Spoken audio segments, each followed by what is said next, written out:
Praise God, जय मसीह की। आज का जो भक्तिपूर्ण संदेश है उसका शीर्षक है परमेश्वर का परिवार।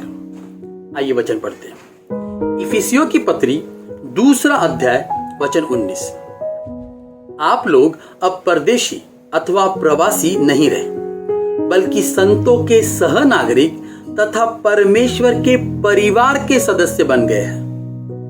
दरअसल हमारे अस्तित्व का मूल कारण ही ये है कि परमेश्वर चाहता था कि हम उसके परिवार का हिस्सा बने। क्या आप जानते हैं ये परिवार क्या है? ये परिवार है हमारी कलीसिया। पहला तीमुथियुस की पत्री 3 अध्याय वचन 15। परमेश्वर का परिवार जीवित परमेश्वर की कलीसिया है। इस दुनिया में हमारे 2 परिवार होते हैं। एक जो कलीसिया यानी कि परमेश्वर का परिवार है, जो आध्यात्मिक परिवार है, और दूसरा सांसारिक परिवार।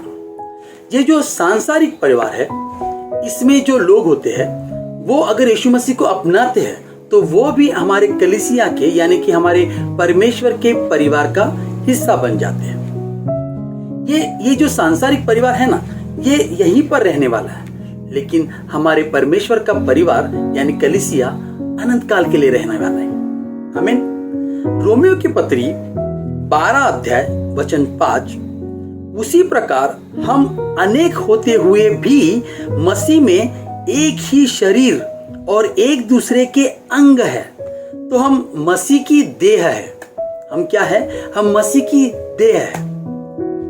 ये कलीसिया कोई क्लब नहीं है, कोई संस्था नहीं है, कोई संगठन नहीं है। कलीसिया जो है वो परमेश्वर का परिवार है, और ये नियम, प्रतिबंध, कर्मकांड या फिर धर्मों के बारे में नहीं है। ये रिश्तों के बारे में है, प्रेम का रिश्ता। आमीन। पहला तीमुथियुस की पत्री 3 अध्याय 15 वचन। यहाँ पौलुस कहते हैं कि कलीसिया जो है ना, वो सत्य का खंबा और नींव है। एक इमारत जो होती है ना, वो तभी मजबूत कहलाती है जब उसकी नींव, उसके पिलर, उसके खंबे मजबूत होते हैं। अगर वो मजबूत नहीं है तो वो भूकंप में गिर जाएगी। हमारी कलीसिया का भी जो नींव है और खंबे जो है वो सत्य है, इसीलिए वो मजबूत है। आमीन।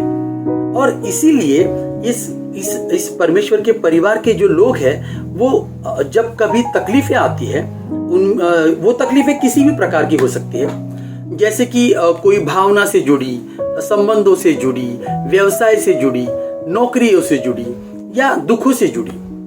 इन कोई भी तकलीफों में ये जो परमेश्वर का परिवार है वो इन लोगों का सहारा बन जाता है, जिससे ये परिवार, ये कलीसिया मजबूत हो जाती है। जिन लोगों के पास ये परमेश्वर का परिवार नहीं होता, वो विनाश की ओर जाते हैं, वो बुरी आदतों की ओर जाते हैं। याद रखिए, हम परमेश्वर के उद्देश्य को स्वयं अकेले कभी पूरा नहीं कर सकते। परमेश्वर ने हमें एक धागे में मोतियों की तरह पिरोया है, इसलिए ताकि हम एक दूसरे की आवश्यकताओं को पूरा करें। आमीन।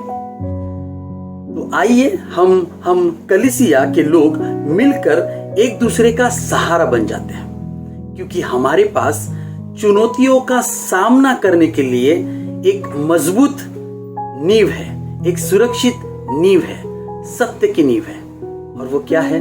हमारी कलीसिया, हमारे परमेश्वर का परिवार। प्रभु यीशु मसीह के नाम से मांगते हैं। आमीन। God bless you all. Thank you.